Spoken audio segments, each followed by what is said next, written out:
Hello दोस्तों, स्वागत है आपका उत्तरायण 2025 के हमारा ये नए व्लॉग में। और दोस्तों, इस उत्तरायण पे हमने एक नया सॉन्ग बनाया है जिसका नाम है दिलनी पतंग। वो गुजराती सॉन्ग है। वो सॉन्ग हमारी शिवम म्यूजिक यूट्यूब चैनल पे भी हमने अपलोड किया है, तो आप जाके देख सकते हैं।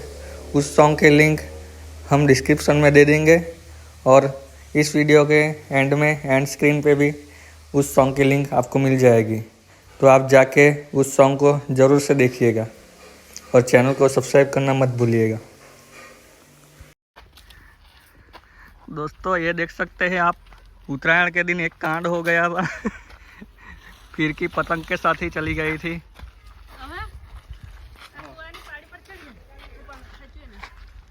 पतंग तो बताओ बराबर 2x जूम करो दे। ये आप देख सकते हैं, ये है हमारी पतंग